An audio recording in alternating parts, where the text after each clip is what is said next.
All right, greetings everybody, and welcome to week number 5. That is right, week number 5 of your 9443 class, which is your academic libraries class. As always, I'm your professor, Dr. J.S.K. Austin, and this will actually probably be a longer video, 30 to 35 minutes. Speed it up, and that way it won't be that long. But I do think that fines are something that are worth talking about in any sort of class like this, but we do not have a one of the things about the course content is the course content tends to focus on the bigger things and not really the day-to-day functions. I do try to sneak some things in there that deal with day-to-day functions. Like, for instance, that you will see you have assigned to you a video about signage that you will watch a bit later on in the course, and that will be a mandatory video about signage. But then you also have me doing this optional check-in video about fines, because again, fines are a day-to-day thing that there's that don't get, not just in this academic libraries class. I want it to be clear, in any academic libraries class that you'll find at an ALA accredited institution, a lot of times they just don't talk about fines that much. They talk about management, they talk about collection development, they talk about reference and instruction, they talk about governance and those sorts of things. But when you watch a check-in video like this is me getting into some of the things that go beyond what the standard course content is and giving you just a little bit of perspective about just one of those other library functions. So we're going to talk about fines today, and I'm going to have 3 links that I'm going to put in this announcement along with the video, and you are welcome to check those links out and look at some of these things that I go over yourself. But before we even do that, let's go ahead and get into the state of the course update here. We're going to click out of some of these things that have already passed. 21st is even already passed. Let's get to this. Oh my God. Okay, so if you hear that random squeaking, my dog has arthritis. Yes, I've given him medicine, but he's still just, we give him medicine, don't worry, but he will still squeal when he is in pain, and I apologize for that. He's 15 years old. Okay, so yes, we have the administration crash course module this week. Next week you will have, really all you have pretty much are modules for the next 3 weeks. And then on October the 14th, we'll have our second sync session, and I can't remember who that is right now. I think it's Julia Pluta, actually, talking about law librarianship in academic libraries and academic law libraries. So that'll be on the 14th, and then we'll have an essay that's due on the 19th, but you still got some time before that essay is due. You all should have turned in your website reviews. You should already have turned those in, and so if you turn those in now, I do invite you all to, and you don't have to do it right away or after you watch this video, but at some point, if you want to engage in some peer-to-peer learning, the website reviews are something that you can kind of get into for that peer-to-peer learning. There we go. All right, so these are all here. These are, what are you doing, Max? Yeah, so these get down. Sorry, y'all. So yes, yeah, sorry about that. I lost my train of thought and everything. But basically, yes, this particular, now that you all have turned in your work for this, I do invite you to read the work of your classmates, and you can kind of get a feel with these different types of libraries. See if you can get a feel for if there are differences, for instance, in research ones, like are the research ones like Duke and USC and Harvard, are they getting better reviews, for instance, than a smaller academic library that's not a R1 like UMKC, or a community college, or an HBCU like North Carolina Central, or even a for-profit college like, I know we've got UCPI up here. So yeah, I invite you all to just kind of look and see if there are differences that you are noticing, if the library type, if the type of academic library that you're dealing with, if some have better, just in general, if by type some have better websites than others. So I invite you all to check all of that out. And that again is our peer-to-peer learning, but you will have an actual essay for your second assignment that you'll need to complete. And again, I'll probably explain that a little bit more as we get a little bit closer to it. But you are allowed, as you all know, you are allowed to work ahead. So if you want to do that, go ahead and do that as well. All right. I think that is actually it for State of the Course update. I don't think there's anything else too pertinent. Again, the great thing about the Academic Libraries class is that it's a class that just doesn't have a lot of stuff going on, you know, like I love teaching intellectual freedom. I love teaching cultural heritage. Those are two of the classes that I teach, but in both of those classes, there are a lot of moving parts. There are a lot of things that come out that need to be discussed while the class is going on. And then in reference, because that's one of the core classes or required classes, same deal. It's just a lot of moving parts and a lot of stuff and a lot of things to keep up with.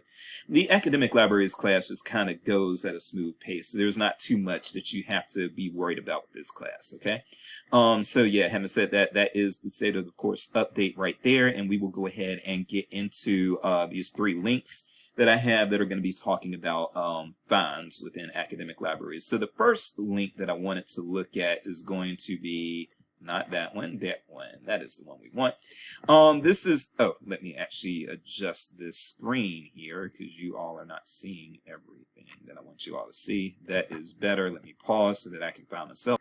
Yeah, sorry about that, but sometimes when I pause the recorder, it actually, and then move the screen when I restart, I can't see where I am, and so I have to pause to find myself again and make sure that I'm not covering up anything. So this is basically a this is an evidence summary of an actual study about library fines in an academic library and whether or not the fines actually cause patrons to, or encourage patrons to actually turn their materials back in time. Now let me, before I even get into that, I am going to soapbox a little bit. And again, I hope you sped this up. This is going to be, like I said, a 30 to 35 minute video. So I apologize for the length, but again, speed it up so it's not that long and so that you're not suffering through me talking too slowly. All right. So some of the things that I'm going to say is that first of all, I've been at libraries that did fine, students for late fees as far as academic libraries. I've been to libraries that did have fines and I've worked at libraries that didn't have fines. And I do think that sometimes it just becomes a matter, I don't think that there's a one size fits all or a right way or a wrong way to do it. I think that what you need to do is be familiar with the type of students that you're working with. And I will say that at the community college that I worked at, it did have fines. Those overdue fines actually did seem to, I don't have the empirical data to back this up though, but I do feel that those fines did encourage those students to bring their materials back in a timely manner. And then certainly with technology, you have to have even higher fines. So like a book may have fines of like 10 cents a day or something like that. That's what we had. But then students were able to check out things like laptops and tablets and things like that as well. If you check out a tablet or a laptop and you're late with that, those would be like $25 a day overdue fines, not 10 cents, $25, because it is a laptop. And certainly that is how we got our equipment back, especially since, you know, we had to unincentivize students doing silly things like pawning things. So we had to make sure that, yes, if you pawned a laptop that you borrowed from us, that we were going to make sure that the amount of money you were going to owe us was going to be way more than what you pawned that laptop off for. Okay. And there was a situation where that did happen, which is why I came up with that particular example. So I say all of that to say that you just need to be familiar with your students at your particular institution. And when you are familiar with your students at your particular institution, that is when you can go back and, when you have that familiarity, that is when you are able to decide, okay, these are the types of students that don't need fines in order to incentivize them to bring their materials back on time. Or you might decide, hey, we have some students that our student body is the type of student body where they're not going to bring things back unless they are subject to fines if they don't. Okay. All right. So having said that, we'll start first of all with this basically evidence summary. So this isn't the whole study. It is an executive summary, basically, of an entire study. But let's go ahead and scroll down here because I like just how convenient the information is presented here. So we start out with these objectives. The objective is to quantify library fines and their impact on patron return behavior. And we have 5 hypotheses down here. There is hypothesis testing that's going on. I'll skip that, but it is worthwhile to mention the setting. The settings are they compared basically two mid-sized academic libraries, University of Hawaii at Manoa, and then also Eastern Illinois University. And again, and you'll see from these hypotheses why they picked those two libraries in particular. You'll also see that in the methods here in a second. So the subjects, they study undergrads, graduates, and grad students, that is, and faculty. And so the methods are the authors collected data from these, from UHM and from EIU. The universities have identical integrated library systems. So that was one of the reasons why they were chosen, because that allows them to, this allowed for uniform data extraction. The authors counted book returns in each population group. These are our three population groups: undergraduates, graduate students, and faculty, for books that were returned before and after the due date, with a focus on late fees as a primary variable. So this was actually very important to what we're talking about now when we talk about fines. All right, and so the thing is, only one of the hypotheses was actually supported. So you'll see that was supported by the data. So you'll see we've got 5 hypotheses here. Only one was supported by the data, and that was hypothesis number 5. So hypothesis number 5 was that University of Hawaii Manoa's faculty return rates before due dates is higher than that of the, excuse me for a second, I'm sorry, and that's why I also need to be careful as I'm reading. So this isn't the hypothesis here. This is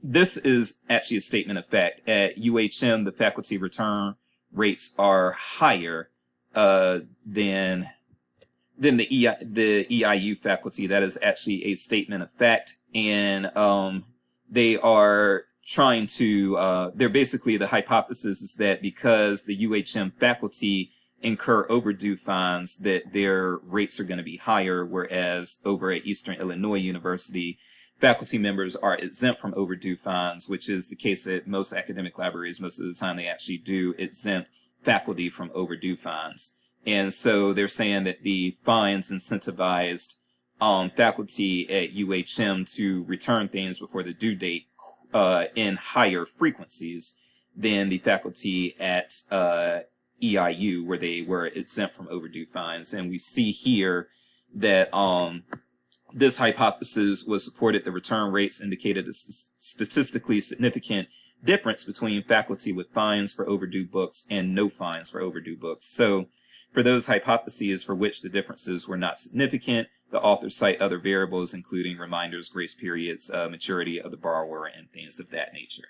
All right, but when we look at these other things, and this is, again, if you are trying to determine whether or not you are going to have fines at your particular library, it is definitely okay, fair game, to, you know, look at the data that is out there. So let's look at the 4 hypotheses that were not supported. All right. And so hypothesis number 1, there is no difference in return rates before due dates among the UHM patron groups because the fine policy is the same for all patron groups. Okay, so basically what this is saying is that at the University of Hawaii Manoa, they are predicting that there's not going to be a difference in return rates before the due dates among these patrons because they fine everybody. Basically, like I said, they fine the faculty, so the faculty have overdue fines, graduate students have overdue fines, and undergraduate students have overdue fines. So their hypothesis was because everybody had overdue fines, there would be no difference in return rates before the due dates at that particular school at UHM because the fine policy is the same. And what they found was that the findings did not support hypothesis number 1. For hypothesis number 1, in which fines were the same for undergrads, graduates, and faculty, return rates increased at the academic level and faculty groups. So undergrads still ended up having, they were still less likely basically to return their things before the due date or on the due date than the grad students and the faculty members, even though they all had the same fine policy. And so that, if I'm going to soapbox on that, I would say that probably the graduate students and the faculty are just more mature. So they are, and probably also less likely to be dependent on their parents financially, so they're not going to blow that money. They're more conscious of their money. That is what I would assume is leading to those results. But it is important, yes, to note that even when even when fine policies were the same, undergrads were still less likely to turn in their things early or on time. Hypothesis number 2 was that before 2006, the Eastern Illinois undergraduate students' return rates before due date should be the highest among the 3 Eastern Illinois groups, because this was the only group which had overdue fines. Okay, so there should be no difference in the return rates before due dates between Eastern Illinois faculty and Eastern Illinois graduate students. Both groups had no overdue fines. Okay. So this was also not supported. What we see in the results is that for hypothesis number 2, the return rate was 88.8% for undergraduates, 92.6% for graduate students, and 80% for faculty. Wag your finger at the faculty. The group difference was small, but still statistically significant. And for graduate students who were not fined, the graduate students who were not fined had significantly higher return rates before due dates than undergrads who incurred fines. So basically what we're saying here is that even though the graduate students did not have fines, they were not fined, they were exempt from fines because they were graduate students, they still returned things at a higher rate than undergrads who did incur fines. So the fines did not motivate the undergrad students to turn in their materials on time at higher rates than graduate students who were not fined, if that makes sense. So the fines really don't seem to have been effective there. Graduate students had higher return rates than faculty, even though both of those groups had no fines. And part of that is because faculty, they feel, I am a faculty member, so I can speak on this. Faculty members a lot of times just feel entitled. So they're not going to turn things in because, oh, I have the PhD and I'm doing important work, blah, blah, blah. And those graduate students, they haven't earned it yet, so they need to make their materials available for other people. That's how a lot of these faculty members think. Anyway, all right. So with that said, we can look at, so the fines don't seem to be very effective there at getting materials quicker. Hypothesis number 3, and we mentioned these times before 2006, so the 2002 to 2006 and then 2007 to 2011. They broke those into 2 different things. So 2 different population groups. So Eastern Illinois University graduate student rates, return rates before the due dates were lower. This is a hypothesis. They hypothesized that the rates before the due dates was lower for 2002 to 2006 than 2007 to 2011. So that hypothesis tests the impact of a change in a fine policy that was implemented in 2006. So basically what they are hypothesizing here is that a fine policy was enacted in 2006, and that they are hypothesizing that fine policy was going to have some sort of impact on the rates of returns before the due dates. But the data also did not support this. So for hypothesis number 3, there was still no significant change that occurred in the return rates before and after imposing fines. So basically, it sounds like what was going on here was that there weren't any fines at this time for undergrad students, and then fines were enacted for this group. But even when the fines were enacted, there was still not a significant change in return rates for those undergrad students. So again, it seems like the fines are not effective. Finally, hypothesis number 4, UHM undergrad student return rates. This is the hypothesis again. UHM undergrad student return rates before the due dates is going to be higher than that of Eastern Illinois because there is no grace period for the UHM students, whereas the Eastern Illinois students do have a 10-day grace period before the fine actually starts to take effect. So they were thinking that a grace period was going to make students less likely to turn things in before the due date, whereas the absence of a grace period and going strictly or immediately right into fines, they thought that that was going to result in higher rates of students turning things in before the due date. And this hypothesis was also not supported by the data. The return rates for the undergraduates at the university with the grace period showed no statistically significant difference from those with no grace period. The grace period did not matter. Okay. All right. So scrolling down, and I'm going to, I'll let you all kind of read the commentary if you want. But basically, this data does just kind of call into question the effectiveness of the fines. So in answer to the main research question, the authors conclude that fines indeed make a difference in patron book return conduct. However, they also note that fines can mar the reputation of the library, creating a barrier to access I'll leave it there.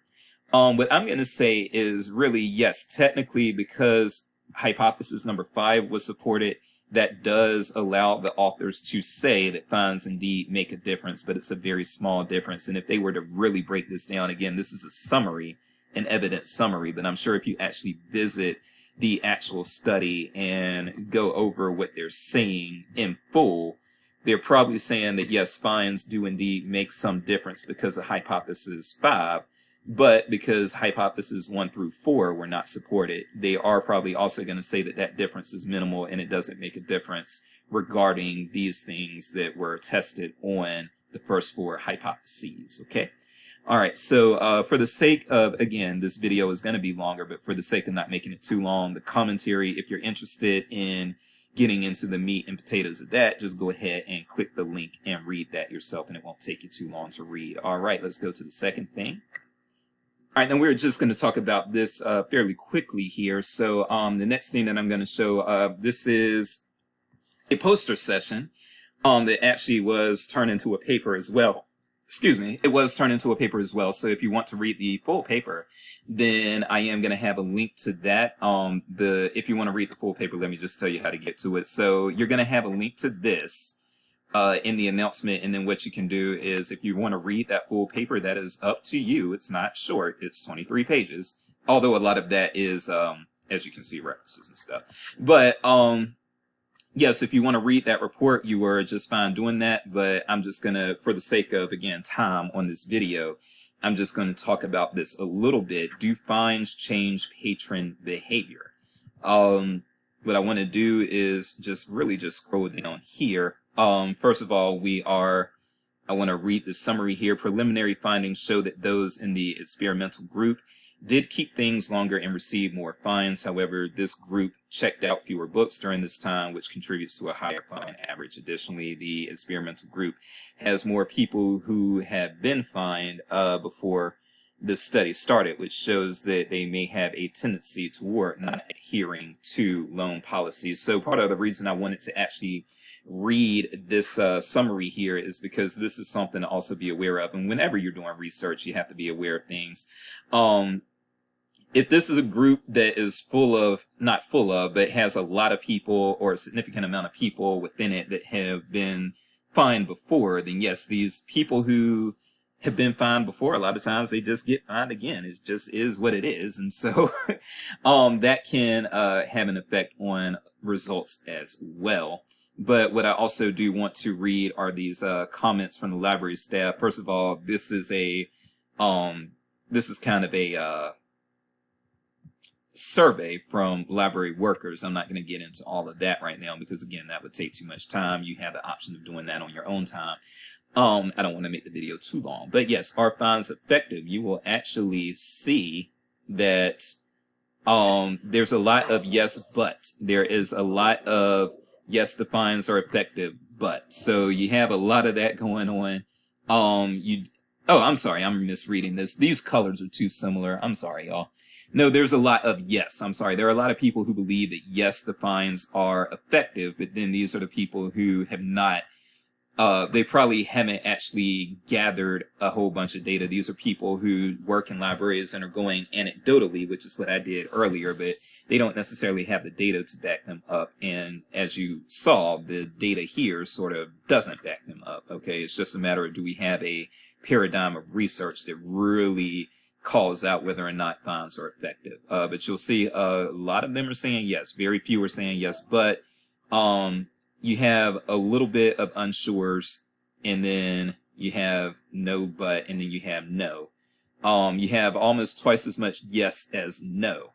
Okay, so that's something, again, this is anecdotal, but it also may be something that these people have witnessed at their own libraries over the course of time. Okay, so I don't necessarily want to discount people's experiences either. And then I wanted to really quickly go over some of these comments, because I've always found these comments interesting from these library staff workers. And so I wanted to share those as well. I'll read these aloud.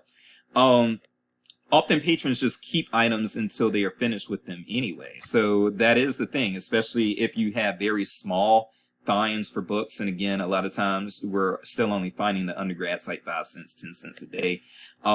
With equipment, again, with like computers and like laptops and tablets and things like that, then the fines tend to be a lot more.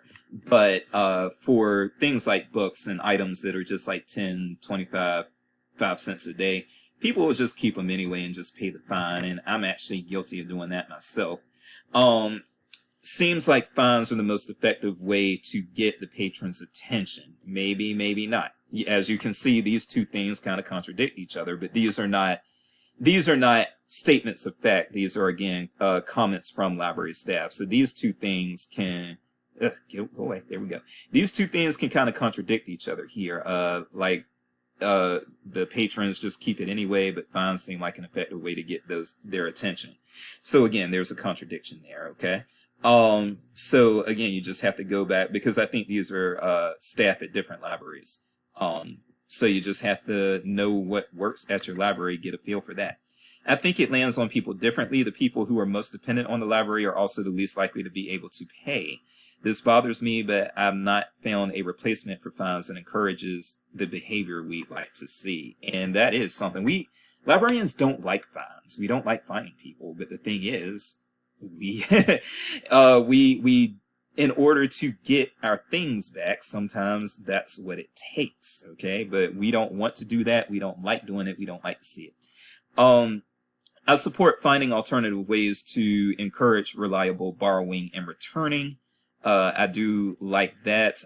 It's just that we don't know really what those ways are, especially at the academic library level. There needs to be research on that. We need to have people write about things that have worked for them, and then we need to test that further at other places. I think daily fees are only effective with people who tend to be diligent in the first place. That's another big one, and I think that explains some of the results of the study we just saw. Yes, if they are diligent in the first place, they're going to want to avoid those fines, but people who are less responsible may not care. What fines create, however, is a retention issue. So that is the thing. Like, sometimes people will just stop using the library if they can't afford to pay the fines, and that includes academic libraries. And then, yes, because most people do not like to part with their money if they do not have to. So that is the case. But again, like I mentioned with the undergrads, that's the case if it's their money. And I think that, again, a lot of undergrads, I think, are living mostly off mommy and daddy. Yeah, they may have part-time jobs, but still, they are being heavily, what's the word? I can't remember the word now, but they are being subsidized. That's what I'm going to say. They're, for undergrads, a lot of times their spending money is heavily subsidized by their parents. And so, yes, if you are, sure, if you are having to part with your own money, like a lot of graduate students would have to, or a lot of professors would have to, then yes, maybe then you will be diligent and turn your things in on time. But if you're an undergrad who, okay, you racked up $5 in library fines, hey, daddy, can I borrow $5? Sure. Then it doesn't matter, okay? I'm actually not going to talk about the third link. The third link, I'm just going to put it in. It's not academic library specific. I was thinking about going over it, but it's already 30 minutes. So again, if you're interested in this third link, which will be a study from, or not a study, but a write-up from Syracuse University, their library school. If you're interested in just learning a little bit more about the effectiveness of fines in general, the benefits or lack thereof. This is also something that I'm going to include in the link, but please know, again, this is not academic library specific. This is actually dealing with any type of library, and you see they even talk about children in here. Yeah, there we go.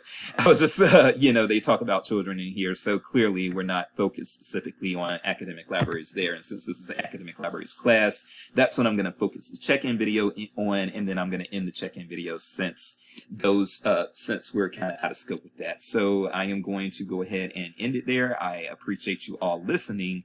I am Dr. Jace, and the library fines may not be the way to get students to bring the items back to home base. I don't know. Jace base, I still made my rhymes, so I can still go. I appreciate your time. I'll see you in the discussion boards and with another check-in video next week. Until then, be blessed. Take care. Love you.